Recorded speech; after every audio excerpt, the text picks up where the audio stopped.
and gentlemen, Midnight Star.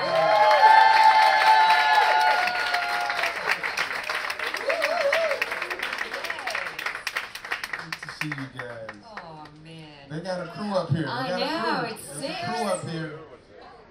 Oh, that's beautiful. Man, we couldn't wait for them to come here tonight. That's right. This is so good. Did you guys see their last performance? Okay, all right. Everybody's talking about it. All right.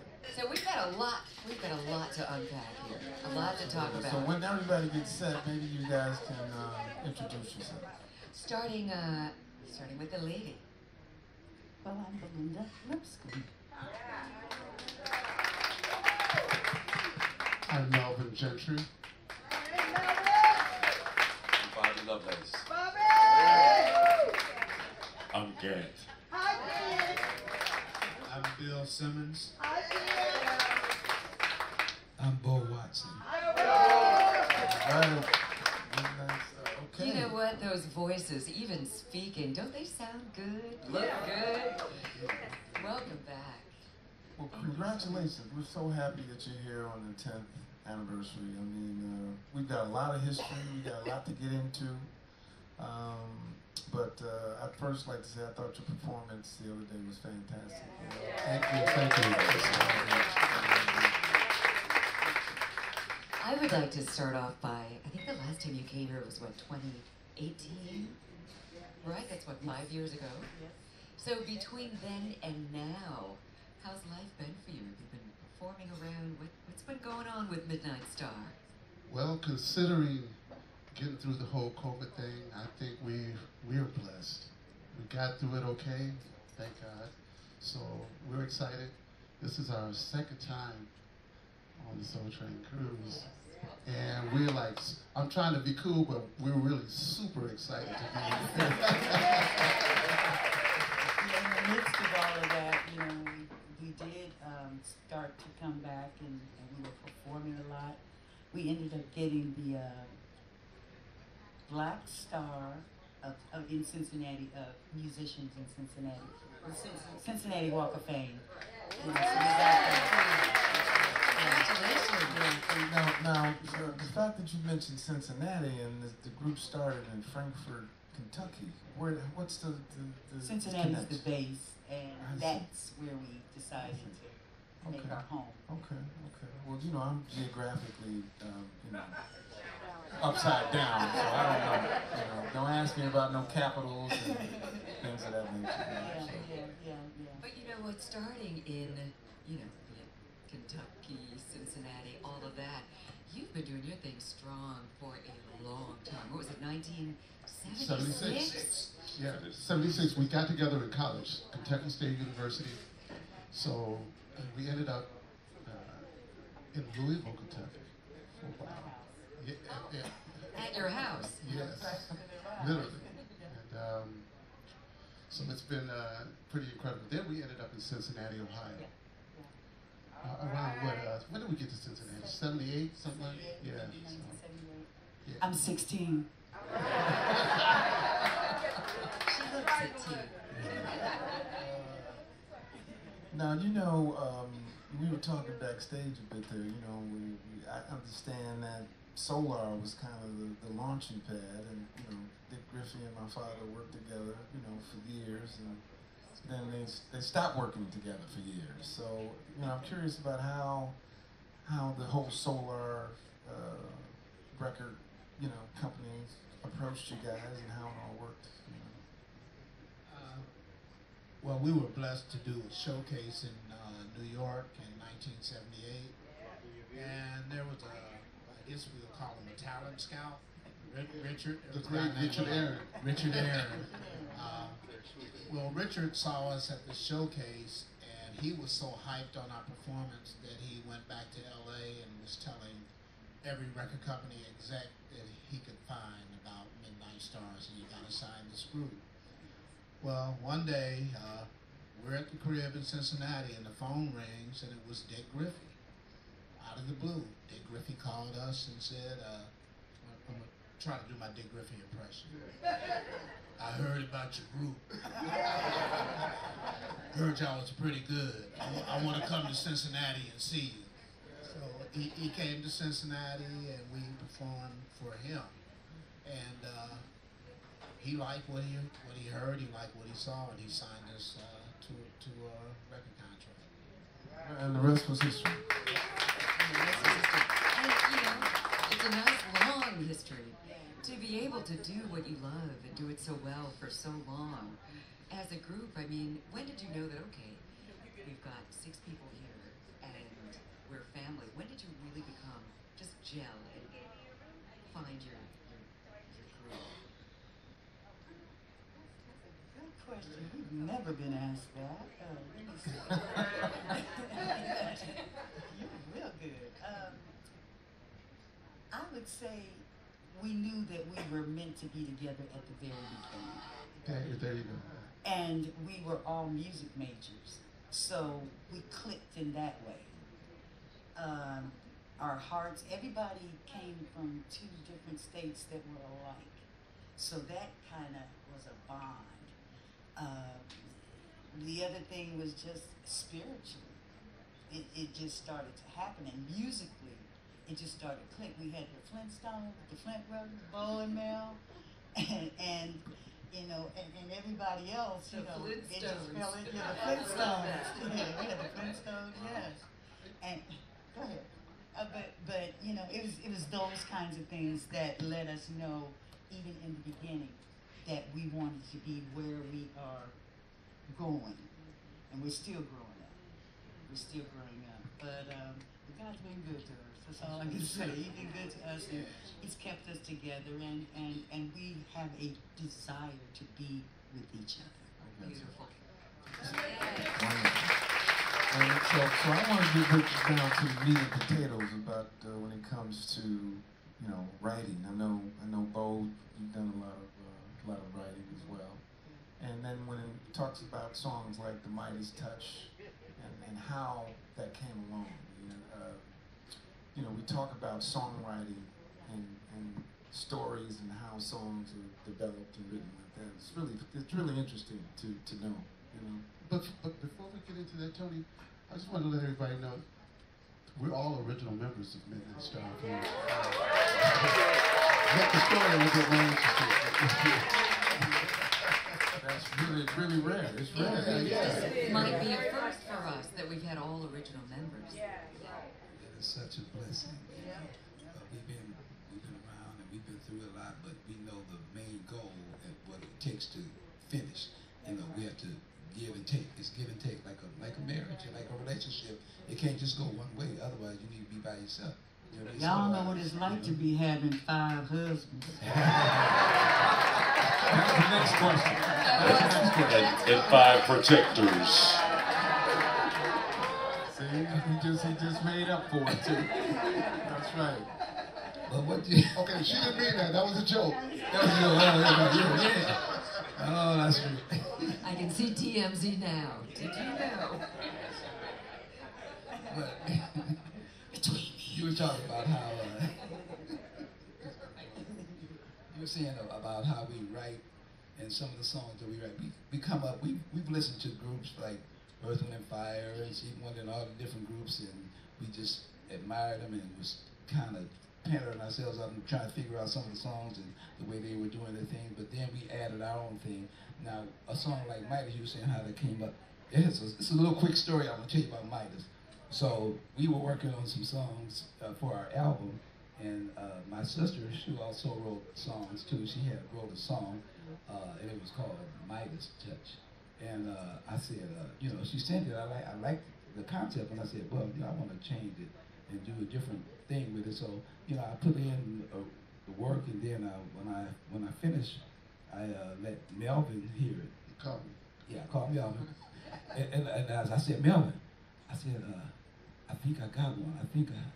I said, let me hear what you got. he showed it. I went over to his house and I played it. And Melvin, what did you say? I got quiet. I just said, man, this is a smash. You got to let the band hear this. Right. Okay, but now the thing about it was, the Whispers, we had a song called "Wet My Whistle," and they wanted that song, but we ended up doing "Wet My Whistle." So I said, well, you don't get you nothing. Anybody remember that song?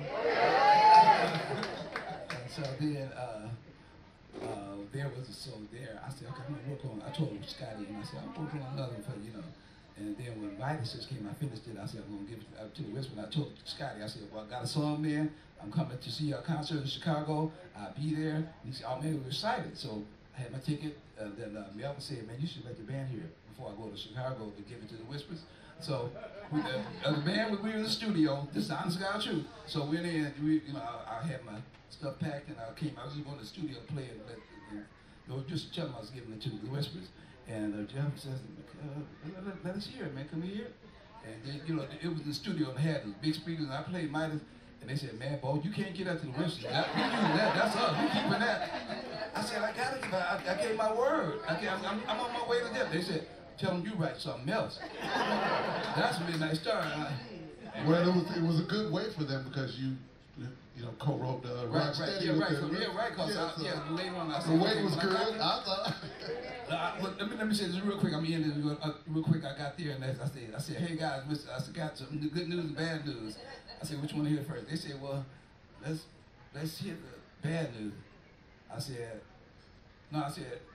the good news is I wrote the song. It's ready. I got it. Makes it great. They said, what's the bad news? I said, I can't give it to you. They said, what you mean? I said, the band won't let me give it. I said, they going to do themselves. They said, oh man. They said, well, Scotty said, well, can we at least hear it? I said, okay, I played it. He said, they started playing. He said, it seems you're going. They said, oh. My eyes just said, oh no, you got to get up. So I said, I'll write you another. I promise to write you another. And so later on, I ended up working on another song, came with Rocksteady for me. Fantastic the way that it just kind of worked out for them anyway. Absolutely. And when you're thinking about, bands, everybody's got their strength, right? And so we know that you play a big role in songwriting. Let's talk about some of the other strengths that the other band members bring to it. Yeah. That's my superpower. She said, I'm the girl. One of the things when we started the band, I started as mainly a sax player, but I also doubled on keyboards. And in 1983, we had been making records. We had made 3 albums, and none of them really took off until the 4th album, No Parking on the Dance Floor. And at that time, me playing keyboards, I really got into the technology thing, and kind of really helped. They coined the phrase techno funk for the Midnight Star type of music, and that was one of my big contributions. Is kind of helping the music sound techno, but still sound traditionally funk, keeping soulful and keeping those dance beats. And to still sound Midnight Star. Yeah, exactly. Down the line, he nailed his strength. Let me see what else is going on. My strength. Ooh, I like that voice. My strength. What it was is being available. I'm the bassist. And the bass vocalist. So as far as my strength, it was like just being available to be able to contribute to the songwriting, to the whole effect, and just be supportive, like that. So I guess that was my biggest strength. He's being modest. Yeah, because he's everything bass. Everything bass, bass. tuba. If we need a tuba, he got it. Anything. And he can read music bass too. I'm gonna tell you one thing. We were doing a show. I think it was just a little set at the very beginning, and Gant said, "Okay, y'all give me the slide trombone," and he tore it down. We let him have a ride, and he went for it, and he was awesome. Bass So is he's my everything strength. bass and horn. Bass is my strength. Like you said, tuba, bass guitar, bass synthesizer. And God even threw in the voice. Gotta have a father. He's humble too. I can tell he's very humble. You know? Yeah, amongst y'all. You talking about?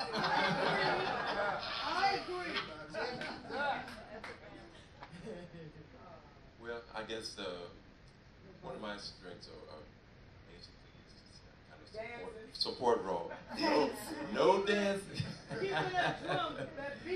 No, but pretty much I'm the drummer, and I've kind of taken the role of foundation support.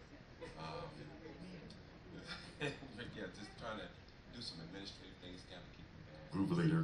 Band leader. He's a band leader. Very modest. I love the humility too. But as you can see, I embrace support role in the back, because we got a lot of incredible talent, a lot of good people here, and everyone can't shine all at the same time. So you have to know your spot, know your place, and be comfortable in that. And everyone doesn't have the same gifts, but when you see that, you have to let that shine, let that be. Otherwise, you may as well just be a solo artist. But when you're part of a team or part of a band, you have to find your spot and do it to death. I mean, really kill your spot, your responsibilities, and that's kind of what I can learn. Better than anybody I know. That could have been a TED Talk. That's motivational. It's hard to toot your own horn, but when it comes to this guy right here, he was like the last member to come, the last piece to this puzzle. And he came in hard. He brought no parking on the dance floor with him as the concept and stuff like that. So That's my he's jam. in. Absolutely. And when I was the original drummer at first for the first 3 albums, and we needed a drummer. And it took a minute, and finally I said, look, I'm just going to go on a hunt for one. And because it was a certain kind of feel that I was looking for, I needed a drummer that played the drums and played for the song. And so I went to me and Vincent Calloway was with the band, and they left in the 80s. But anyway, we went to Dayton, Ohio, because Cameo was playing. And Bobby was sitting in for Cameo at that time, and I saw him playing. I was standing in the back of the stage, and I was like, okay, God, I gotta get a chance to talk to this guy. I hope he's cool, because I like the way he plays. So we finally got a chance to talk to him, and Vincent and myself kind of met, and we just kind of started grinning at each other. I was like, okay, a little chemistry here. He came to Cincinnati, and that was how many years ago? Never left. Yeah, 40 plus. Boy. Yeah. Bobby Lovelace. And the Queen. I don't think we heard your strengths yet. Yeah, I mean, I've tried to be a team player. Like I said, when I got in the band, I was the drummer, and I was actually the guitar player at first. The first or second day that we were together, the drummer that we had wanted to go in another direction. We didn't have a drummer, and so I think Bo was trying to say, hey, Melvin played drums at that time. They didn't know I played drums, and so I think, did we have a gig? But there was a show we had coming up, and there was no drummer. So Bo told him that, yeah, Mel plays. So I called my dad and had my dad ship my drums in. So we were in a dorm room. I set my drums up. They were looking like, okay, here we go. So Bo didn't say anything. So the first song I think we played might have been "Chameleon" by Herbie Hancock. So I kind of did my thing, and I was stuck being the drummer for years after that until we got Bobby. And but I always, like we used to say, dig being in the band. I dug being in the band. I dug being in singing groups.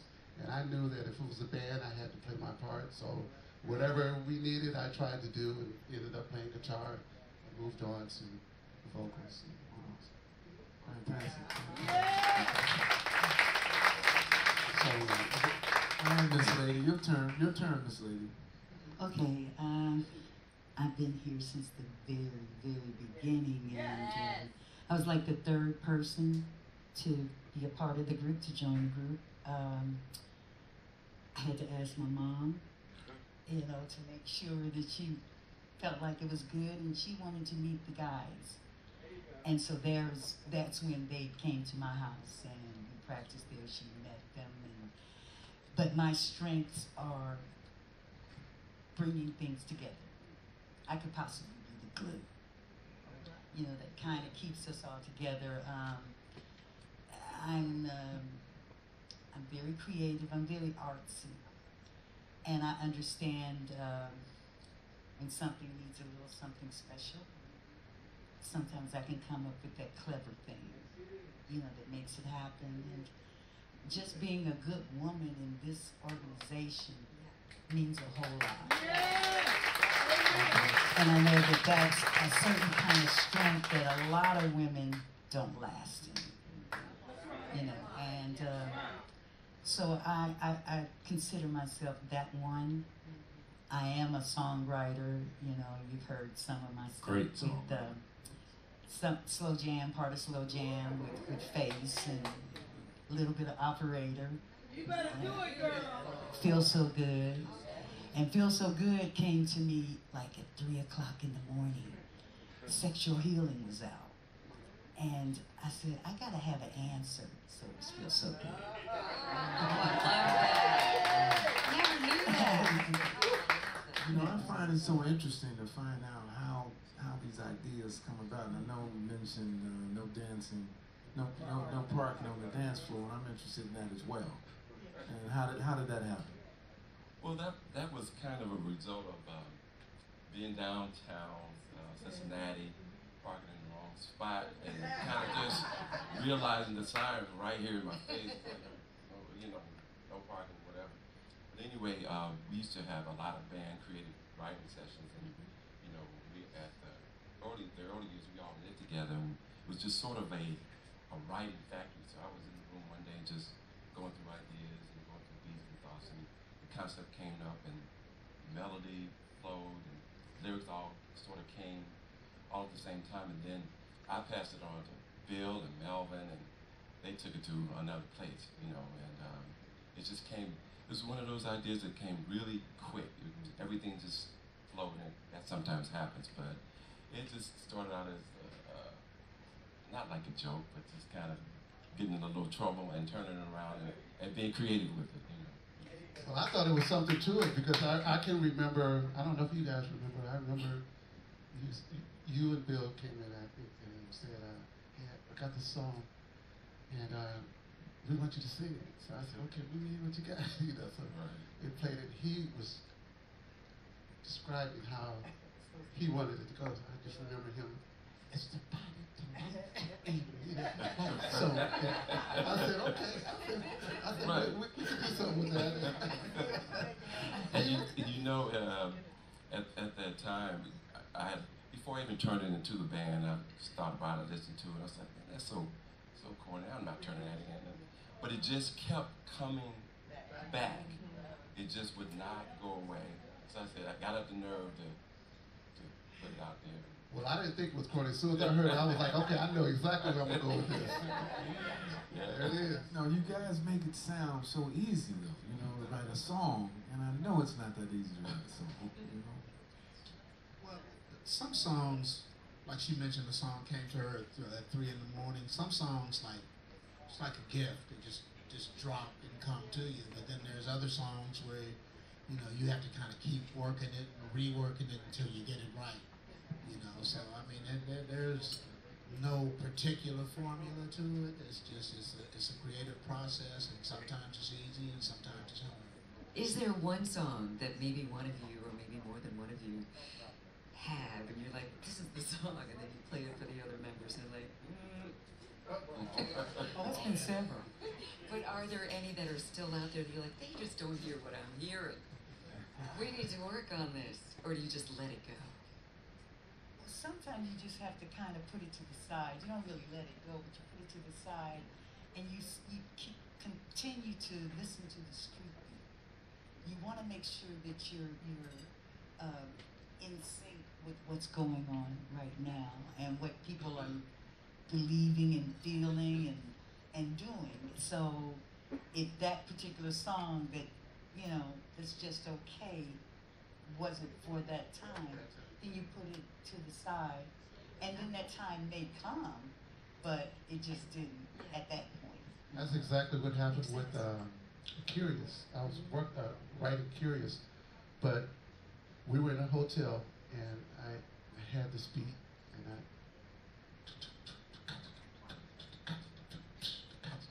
it was just there. But I couldn't, at that time, I didn't know what to do with it. And it was actually fast. Maybe a year or so later, I slowed it down because I was feeling slowed down at that time. Then it went to, I said, okay. And so it, like Belinda said, it kind of gradually came until the chords came. And then I had to go to Bo. Bo, give me this bridge. The melody started coming, but it evolved. I was in the shower the other night, and I was like, Let's finish. I thought it was a song. Well, I don't think it's a song. Well, you know what, like they said, just work on it. Or just put it to the side. Thank you, Angela. Thank you very much. You can do it.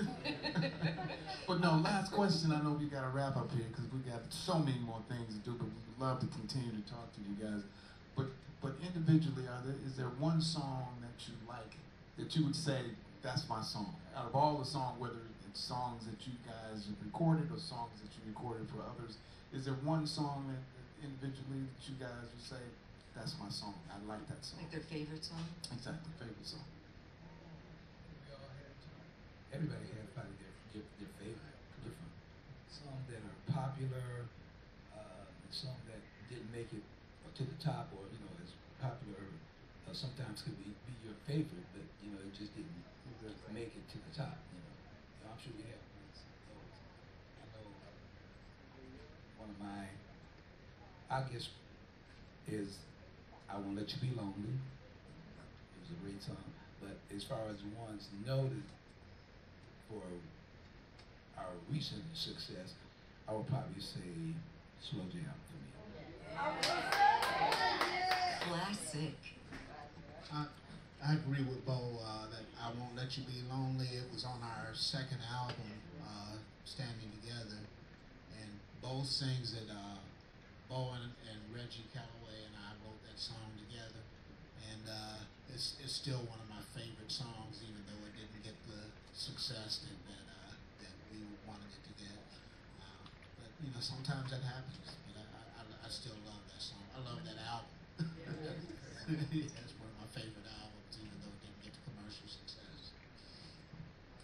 One of my favorites is called "Follow the Path," a song Belinda wrote. It never did anything in terms of being a single or one of the favorite cuts to come out or anything like that. But certain songs touch you a certain kind of way, and it's like, I like this. I don't care who likes it. Right. I like it. So this is that was one of my favorites.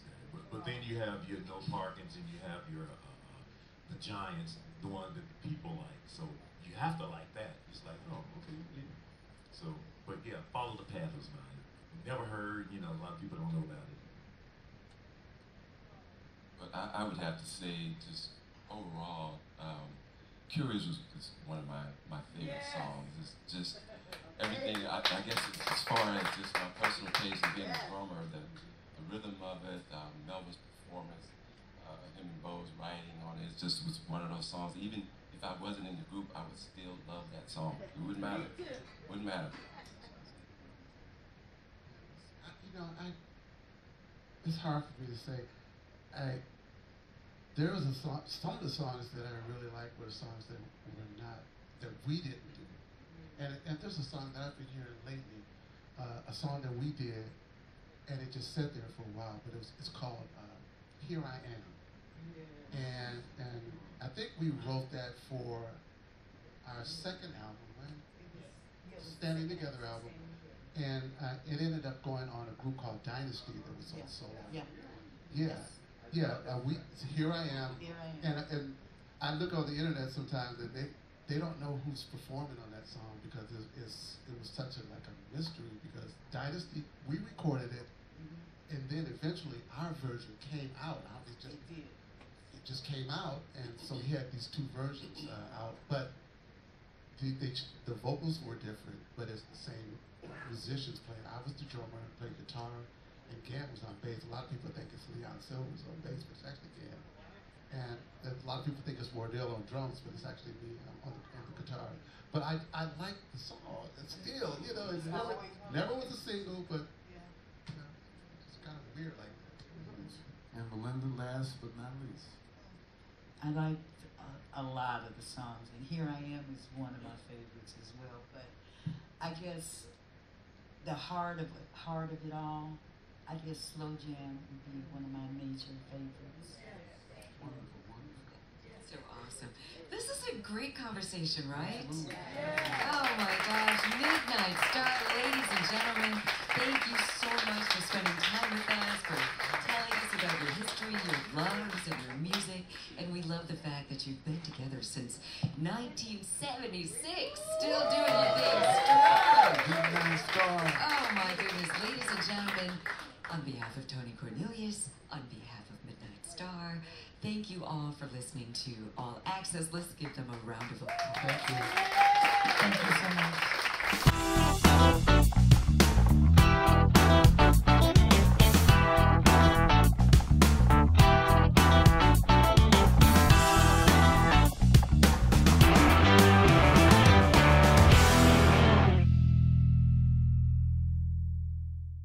Announcing the Soul Train Cruise 2024, the ultimate family reunion for fans of classic soul and R&B. Groove to over 50 live performances from Boys to Men, The Temptations, War, Stephanie Mills, Tower of Power, The Manhattans featuring Gerald Alston, Melba Moore, The Dramatics featuring L.J. Reynolds, The Miracles, Radio, The Urban Guerrilla Orchestra, Bobby Wilson, cruise host Tony Cornelius, and many more. Plus, go behind the scenes and get to know the artists at celebrity interactive events, including panel discussions, artist Q&As, and more.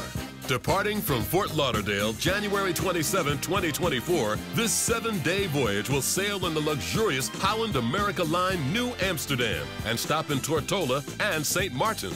Enjoy fine dining, sun-soaked tropical destinations, non-stop performances and events, dancing till dawn, and more. Soul Train Cruise sells out every year, so don't wait. Come celebrate the good life aboard the Hippest Trip at Sea.